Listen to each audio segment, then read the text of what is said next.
a privatisé. Bakomi ko préféré ko sala musala na ba privé que na l'état. Or, ceux qui privé ndazali ko gagner marché mingi que l'état. Yo lingo linga peuple ne Congo vivre ndenge nini. Waliko linga musale sa mandenge nini. Waliko linga ba infrastructure etongama ndenge nini. Donc ici pour à toi démissionner na été. Non, j'en arrive. Voilà. Ici il faut soulever pour ça, il faut soulever un problème justement. Il faut soulever un problème ethnico-tribal aussi. Oui. Ça veut dire qu'il y a un conflit ethnico-tribal qui s'oppose. Ah, Matubwana pour la nini yo zali moto ya ba fleuve te. Biso awa esengeli bakamba biso ka pas bato ba fleuve. Entre autres, il paraîtrait qu'il y a des Mbachimbacha, il y a des Antoine Gonda, ne bali ko tirer ba ficelle.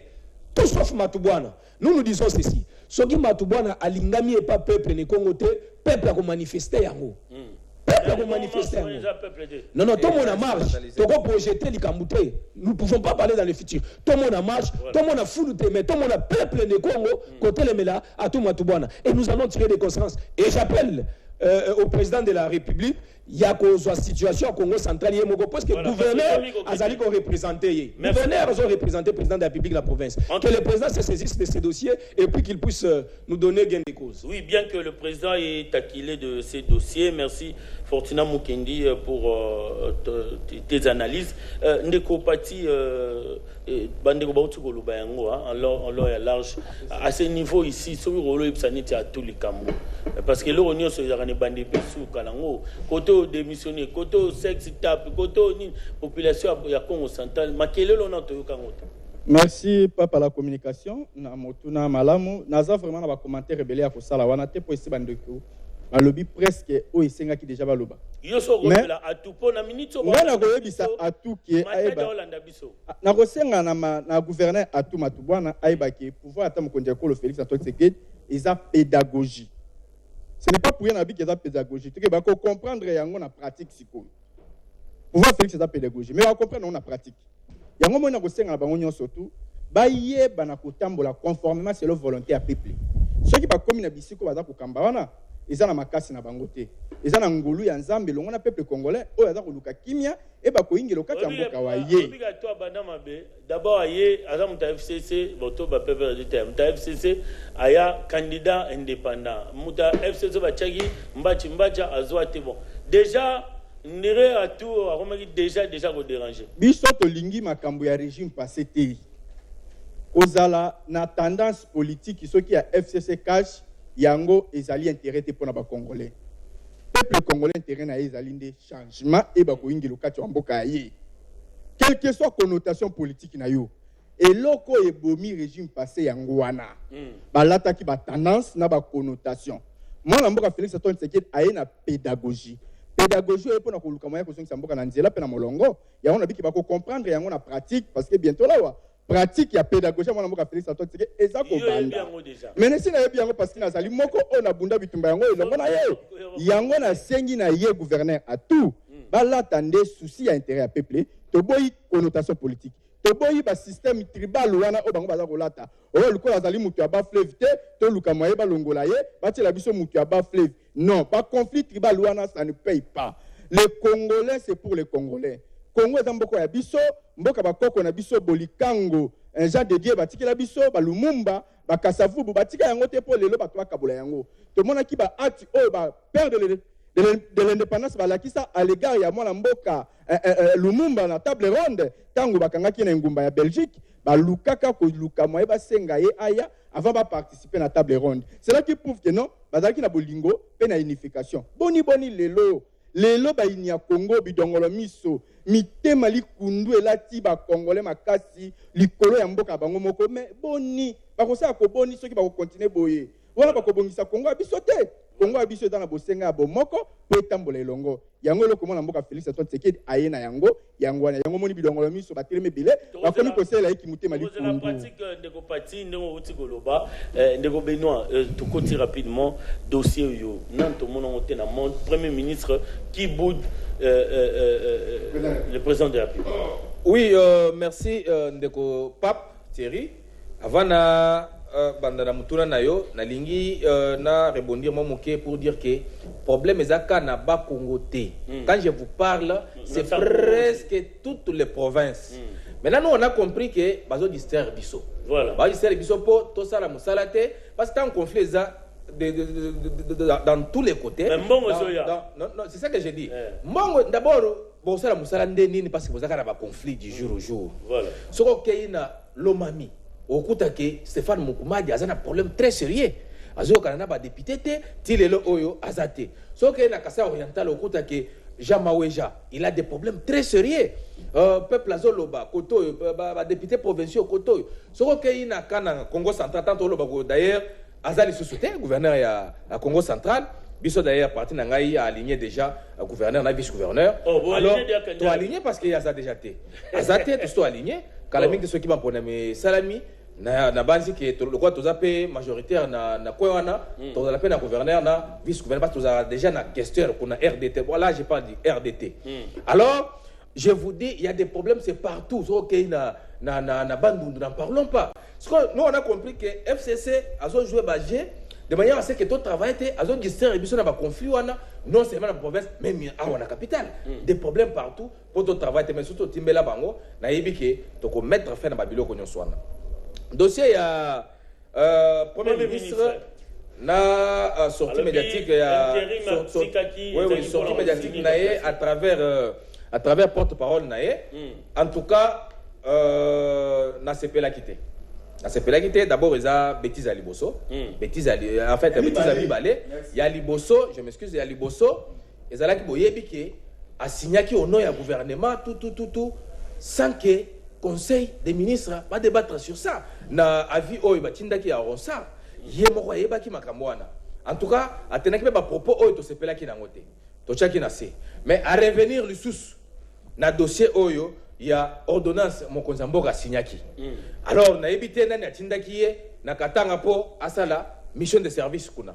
Alors ceux qui okei ko sala mission de service. Oui, parce que tozolanda constitution. Premier ministre minga ki na lobi mboka ekoko kufa te, mboka ekoko telema te parce que premier ministre aza na capitale était akei mission de service. Il faut quand même institution et ça la musala et tambola. Ce qui tozui constitution oyo. Total article 90. Et lobby que ceux qui premier ministre azate va ko jouer intérim na oyo aza simanaï. Vous comprenez? Voilà. Alors automatiquement et d'ailleurs intérim en yé muto atikaki Gilbert Kankonde. Il y a ça qui est comme vice-premier ministre, ministre de l'Intérieur. Après ça qui est pouvoir wana binon on a ça là déplacement tikala ko jouer intérim. Et puis dans l'article là on a monini les paroles ba lobby que non ceux qui osent jouer intérim on ko signer ba ordonnance té. Sur tout dernier article là, article 90 nous avons la constitution ici. Na moni bisika bazolo baté que mutozo jouer intérim a ko contresigner té na ba ordonnance ya mokonzi ya mboka. Ce qui veut dire que oye salamaki ezalaki na droit. En tout cas, bazaki dans les bons parce qu'il fallait institution et ça il fallait musala et salama. Est-ce que n'était pas informé, Gilbert Kankonde? Non, mais Azal informé ou pas? Azal informé ou pas? Azal informé ou pas? Moutouazala qui wana zozoué intérim, il fallait s'assumer. Non seulement ça. Dossier wana basi basali ba débat na ba conseil des ministres mbala na mbala. Ce n'est pas la première fois. Azala qui wana zaki au courant. Mais là ceux qui ont qui met responsabilité, il faut tout tirer tous les teams ko kozonga. Pour yo ya ko contresigner ba ordonnance ya mokonzi mboka. Mais non, il fallait et continuer. Nazo lo baboye, nazo continuer, nazo chiter. Oui, nazo chiter pour na lobake. Na oyo premier ministre Sali, il faut démissionner. Voilà, il faut démissionner parce que d'abord a manqué respect na mokonzi mboka à travers oyo a recruté papa mukolo que a sa porte-parole na ngai to yebi que gouvernement muto za porte-parole azali wana jolino makelele muto so yebi.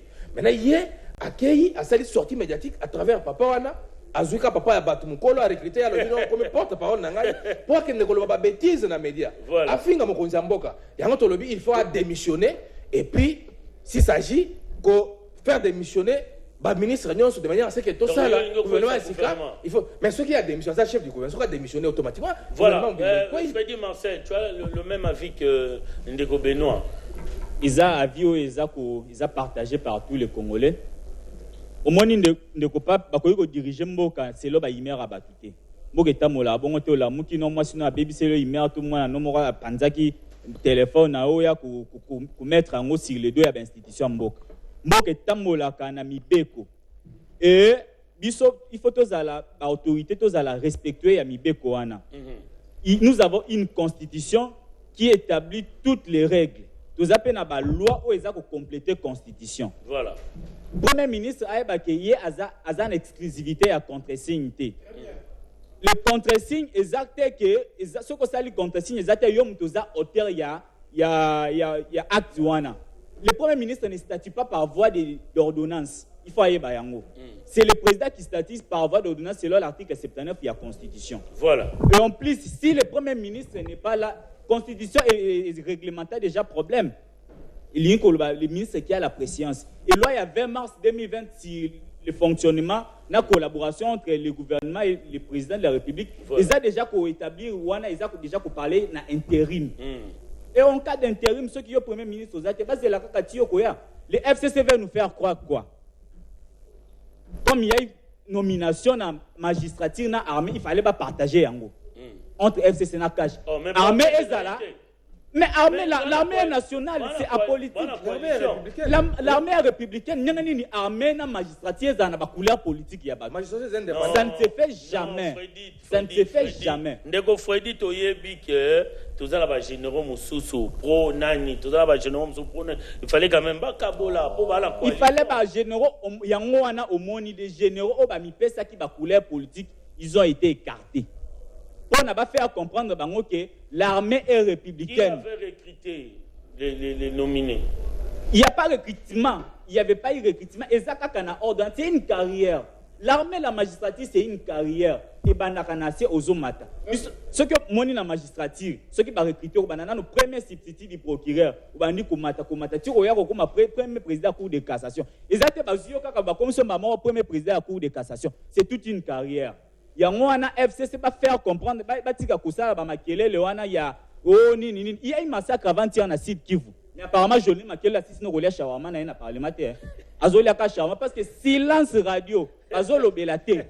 Batu bakufi bazolo belate. Bon, au lieu ba lobela makambo eza capital pour les pays. Oh non, je n'étais pas informé na contre-signe.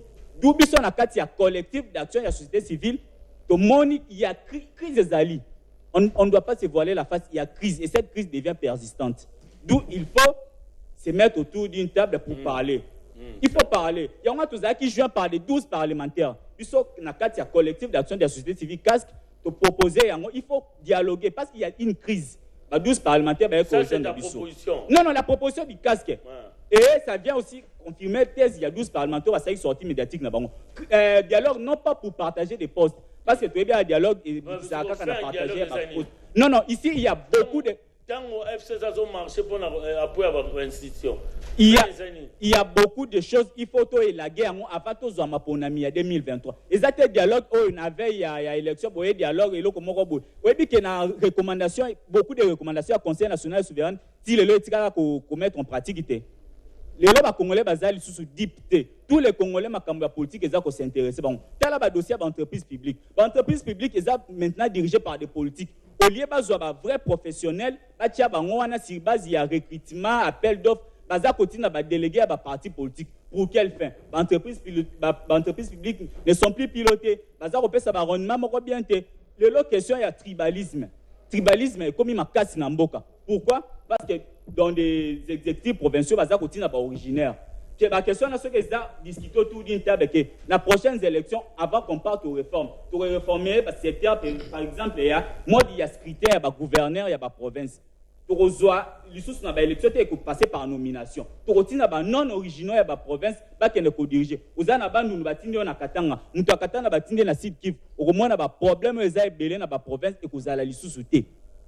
C'est un peu proposition à Bissot tout Yango. Je pense que tu peux continuer autour d'une table avec des autres organisations pour tout parler. Voilà. Alors, Fortina Mukendi, Premier ministre, bon, pour la bande quoi, pour la Baïmbuka, il faut démissionner. Bon, héros vivant Thierry Landou. Nayoki awa ndekonanga Benoît Ali Kolobage, le premier ministre avait laissé les droits de l'intérim. Ça veut dire qu'à Tikelaki, Gilbert Kankonde, vice-premier ministre, ministre en charge de l'Intérieur. Droit à intérim. Non, Ndeko Benoît. L'intérim, on ne le laisse pas à un autre individu. L'intérim, on est en droit constitutionnel est des droits. Nabi que l'intérim est des droits. Conformément à l'article 90 de la Constitution, alinéa 2e du 18 février 2006, tel que modifié par la révision de 2011. C'est cela. Et c'est quoi l'intérim? L'intérim, c'est le remplacement d'une personne par une autre en cas d'absence. Et cela inclut, j'ai dit, et cela inclut même la délégation de tous les pouvoirs liés à sa fonction. C'est ça l'intérim. Le premier ministre qui se trouvait être empêché, absent, yo ebigande ilukamba tambulaka malembe ti alonga Lubumbashi akoma ao oyebi yango nda tambulaka malembe quitter Lubumbashi jusqu'ici à Kinshasa, le fils de Etienne Tshisekedi devait l'attendre. Le bétonisme. N'est-ce qu'il n'était pas prévenu? Non, nous disons ceci. Thierry Landou, qu'est-ce qui s'est passé en réalité? Voilà. Les ordonnances portant nomination, il y a une récente nomination. Vendredi, le samedi, silence radio. Dimanche, silence radio. Lundi, silence radio. Mardi 1er, Abimina, silence naïe. D'ailleurs, ce n'est pas Ilunkamba qui a rédigé ce communiqué-là pour ton information. C'est un communiqué déjà conçu dans un laboratoire quelque part. Comment ça? Et on dit à Ilunkamba. C'est le porte-parole du Premier ministre. Thierry, téléspectateur, c'est un communiqué déjà élaboré dans un laboratoire quelque part. Baye bakineli yango porte-parole à Ilunkamba. Balobi biso tokoyebi se Ilunkamba na téléphone que et si tolobi boy. C'est ce qui s'est passé. Et puis maintenant, j'arrive pour expliquer. Après avoir expliqué intérim, j'explique maintenant l'acte de contre-saint. C'est quoi un contre-saint? Parce que Batobele Bazolo, ils n'ont pas lu. Au moins, ils m'ont discuté. Et comment déjà n'a pas beaucoup? C'est que les gens n'ont pas la culture de lecture. Il faut lire Jean-Louis Sambo Kangeche, ancien juge à la Cour constitutionnelle. Qu'est-ce qu'il avait dit? Et Sambo dit ceci. Les contre-saints, c'est un acte par lequel une autorité inférieure appose sa signature sur un acte qui a été pris par une autorité supérieure pour authentifier la signature de celle-ci. Est-ce que vous comprenez? Pour authentifier la signature de celle-ci. Donc l'autorité supérieure a eu décision, les cas échéants, tous aux ordonnances présidentielles. Président de la République, qui statue par voie d'ordonnance. Tant aux ordonnances, justement, le président n'a pas besoin d'avis d'un quelconque individu. Il n'en a pas besoin. Et surtout le nôtre ici, Chilombo. Il n'a pas besoin de ça. Je vous dis ceci. Quand le président prend ses ordonnances, il finit, il doit maintenant les faire contresigner par un premier ministre. Au fait, au moins, Thierry, s'il te plaît. Thierry, 30 secondes. Thierry, 30 secondes déjà important, rapidement. Au moins, tant que ça là. Au moins, tant que ça là, constitution. Ça là, travaux préparatoires. Travaux préparatoires, il y a élaboration constitutionnelle. Avant d'insérer article dans la constitution. Dans les travaux préparatoires, il y a l'objectif pour lequel bâtir l'article 1. Lorsque le Premier ministre est empêché et que c'est le ministre le plus préséant qui a la préséance, il n'a plus besoin de la permission ni de l'autorisation. De l'information. Automatiquement, quand celui-ci se trouve être absent, vous assumez ses fonctions, comme si vous étiez le titulaire d'ailleurs. Ou pas. On ne peut pas commencer à diriger l'État avec les téléphones. Allô, le Premier ministre Lunkamba, Ezanga Gilbert, Nalobi, non, monsieur, on est où? On est dans une république démocratique. Voilà. Et maintenant, Tshisekedi est en train d'incarner des valeurs démocratiques. Et le problème, il y a FCC Zani. Voilà. Le problème, il y a FCC Zaki, Nakati armée, Nakati à magistrature suprême, Nakati à la police, Biso Tozalaka na ba émission na Biso kuna. Tozalaka ba généraux, mais issus du FCC. Tozalaka ba généraux issus du PPD, Tozalaka ba magistrats issus du PPD. C'est comme ça que l'entraîneur, le commandant suprême des forces armées, Yenda Zali na monopole à la joueur au Yazali Kokoka match te, na Bimisaye, na Koti Satel, na Est kuna, yo aliko katele makambo aliko Inda, na Katara kuna wakatele Bazambia bakotaki, entraîneur alinga Koti sa Ronaldo Poacha Mungete, RDC Longa yo aliko boya, Moyini Amboka. ozali moyini yango wana entraîneur na biso le bétonal azui makanisi na ye atia yango en marche et tokolanda oyo entraîneur alobi pas question de disconvenance. Merci ndeko Fortina ba message ezo continue kokoyela biso pati malanga tozo koba na suka ya intervention na biso, mais c'est comme si Fati azotika ne makambo belé tomoni yango à l'époque Sele ya la Gouli aboyiko nini tomoni yango tu te comprends même ministre a téléméli décision Mokonzi. Pape à la communication, pape à la communication, moto wa mayele pe na bwanya na o Italie etando weekend ndenge ofandi otelemi wana naza na ba regret pe na leli mpizoli wanga etangi ekweiti yo mabele po pasi esali ngai wa motema komona ke bidongolo miso mitema likundu bazikosila te pe balingi mbongwama okati ya mboka biso Kongo te tata mokonzi ekolo mwana mboka Félix Antoine Tshisekedi alobaki na kosenga na bango lokola Jésus Christ alobaki asepelaka na liwa ya mutu ya masumu te asepelaka na liwa ya mutu ya masumu te alingaka te mutu ya masumu akufa na liwa na ye ndenge moko pe mwana mboka Félix Antoine Tshisekedi alingi te bango bakufa na mabe na bango akosenga na bango bayeba na kotubela po bayeba na kokota bokonzi ya likolo na kimia pe na limemia afin que mabe o ya bango bayeba na kotika yango po ke ba se racheter baza na considération pa ya peuple na likambo o naza koloba likambo ya contre-saint. Le contre-saint n'est pas un avis de conformité, encore moins une autorisation préalable. Aucun test ne donne obligation au chef de l'État d'obtenir un avis favorable du Premier ministre, traduit par un contre-saint ezalaka te. Pe ekotika la kozalaka te. Le contre-saint ezali que ce n'est qu'une formalité. Batika comme mabiso na ba distraction. Bango moko ba yebi constitution o ba yebi na collaboration en 2003. Constitution o ba bosani suma ba ke lukonzi na article 90 na alinéa T. Et yebi sibiso que il est dirigé par le Premier ministre, chef du gouvernement. En cas d'empêchement, son intérim est assuré par les membres du gouvernement qui a la préséance. Mais article qui responsabilité dans la préséance, le vice-premier ministre, ministre de l'Intérieur, Gilbert Kakonde, lisumu nini oye salemiwana, yendeko ilukamba, premier ministre Amboka biso Congo, village, nanzoto pesi ekomuki mokolo, azali suko kapete, mais bana wana ya mikie o balingi ko manipuler wana, ye papa mokolo lokola ye, un professeur. Alors comme tika ba manipuler kana bana ya mikie wana. Mais bana ya mikie wana ba ina kati ndako bango na ko tanga komoto pona osela ba publicité. Oyo ndeza ko moi passe mukie na mawa.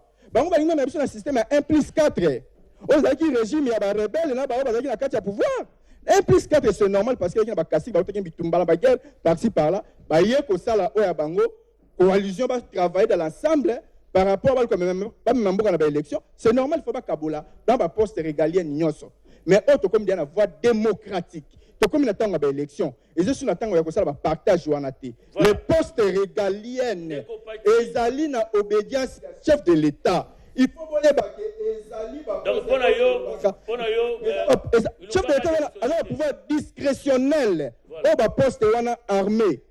Justice et ça politique et ça ko engager bango te akobanga ko démissionner s'il te plaît de ko parti ilunkamba akobanga ko démissionner ebi pona nini pour ce cas démissionner nde abomi FCC mobimba te parce que dès qu'il démissionne gouvernement mobimba sani coalition ezali ba ko tango ekoko ya ndeko Tshisekedi esi alobaki yango qu'il y a une possibilité de diriger ce pays avec une autre majorité ce qui revient ndeko Thierry Landu soki premier ministre amonaki likambo mabe alinga qui a consulté tata mokonzi ekolo na kimia pe na limemia parce que mokonzi na direct yewana chef de l'État le modérateur suprême na mboka Félix Antoine Tshisekedi alinga qui a mona na kimia pe ba solo la pe ayeba na ko pesa etel mécanisme par rapport à mécontentement na mais ya qui ko sala yango à l'intermédiaire na njira etandoki à travers porte-parole na wana ezali manque du respect à l'égard ya tata mokonzi ekolo ngai na ko ebisa ye village na état de santé na ye na mo ba difficulté par contre na 75 ans je sais que azo ko kapé na ye lisusu te malgré bazo kotindika na makasi na ko senga na ye a démissionner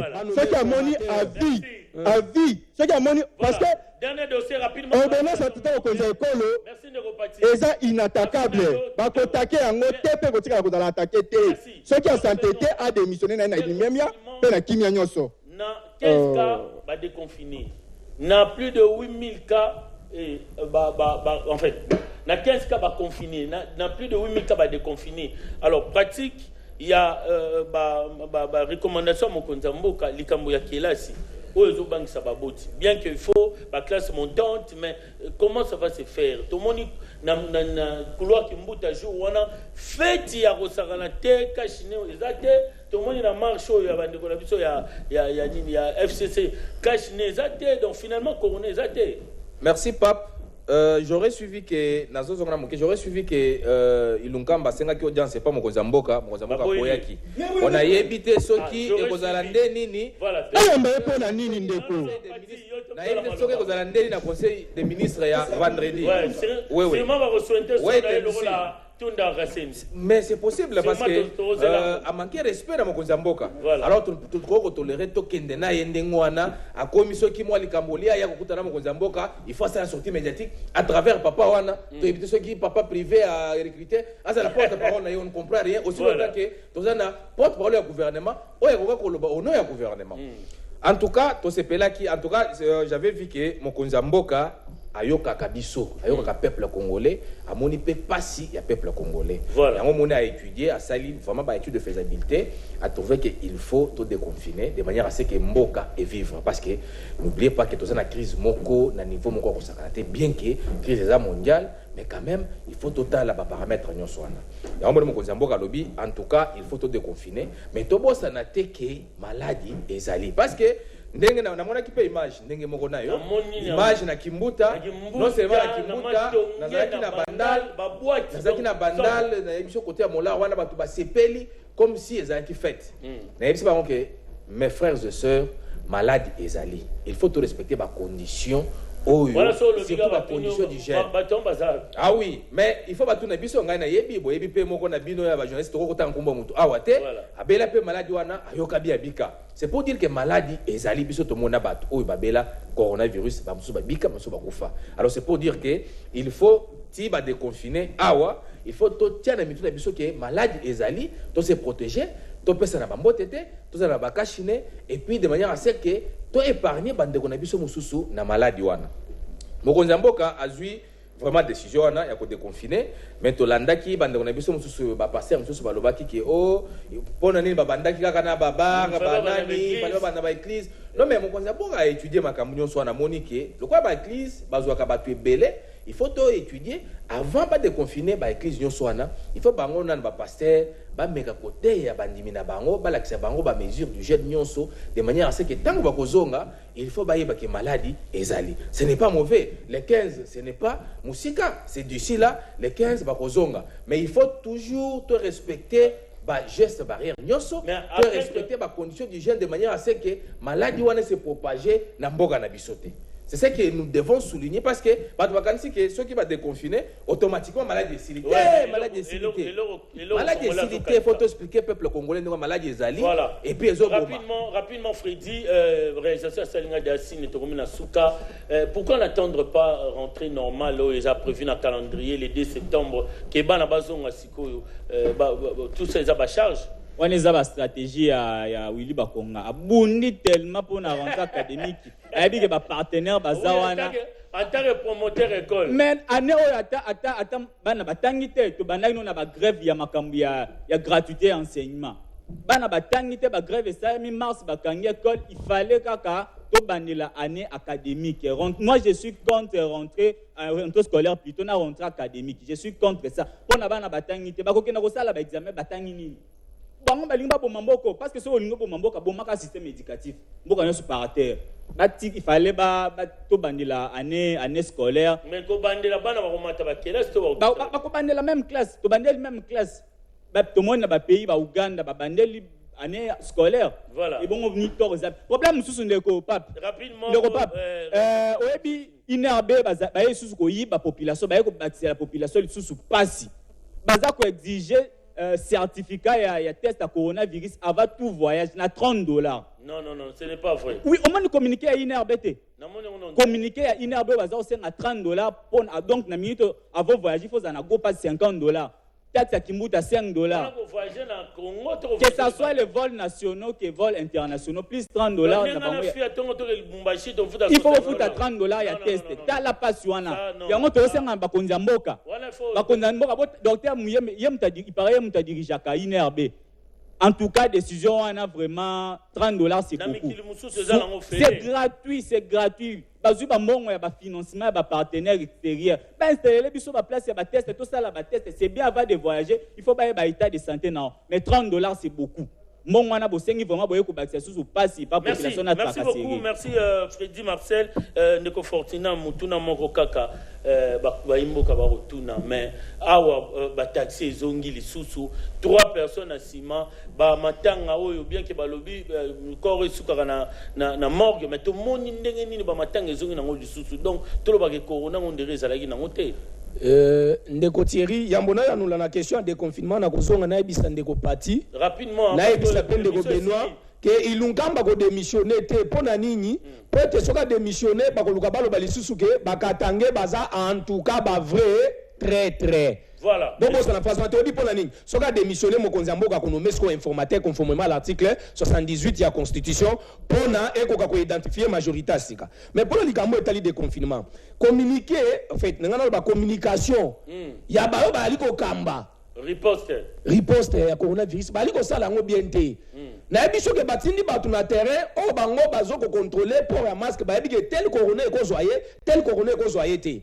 Ozomon donc moi na opiriye nzambe si abatela ye corona ekozwa yete kaka mutu mo alati kazaka mama moko baza mutu kana bakangi yo nyonso ya ekotalisa batu ke bosoto ezali mingi pe malade yango ezali akokoso nzoka malade aliko exécuter sérieusement voilà pourquoi to aliko senga mingi na communiquer ya INRB docteur Muyembe tome mingambo te ndeto ndimaki yo tome mingambo pardon communiqué wana ya $30 wana je lis ça nazali ko ke luka audience na yo sima mikolo ya ko pusana longola likambo wana kende ko kutana na mokonzi ya mboka gouvernement ezwa ba mesure mususu tolingi likambo ya $30 wana te population est chômée déjà la chômage population afanda ki na se ata ba mbongo kutu ya banda ko balwaye bazana banyongo ebele oya ko bakisa bango soka linya kende mwa matadi azonga mbujimai akende soki Équateur akeluka quelque chose zo bisaye apesa $30 akozwa ngo wapi akozwa yango wapi twali d'accord pe na likambo wana. Merci ndeko Fortina Mukendi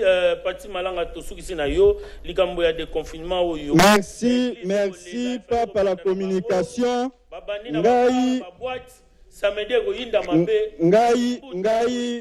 Ngai somia ba Congolais. Ngai somia ba Congolais motema na ngai etondi na mawa pe na pasi kaka na likambo oyo premier ministre ya sali. Eloko wana etondi ngai na pasi. Ayeba ke acte posé par le vice-premier ministre de l'Intérieur est irrévocable. Il faut un principe à continuité à service de l'État ezali. À se référer pe lisusu na contre-saint au chef Kitunda Salaka à l'époque. Hein? Na ordonnance à chef de l'État à l'époque na nomination ya ba membre ya cour constitutionnelle. Na open de ko José Makila Salaka tango tibala kendaka libanda wa mboka. Avant que se souvenir na babilo ko ona te po ba ko apprendre biso eloko ya sika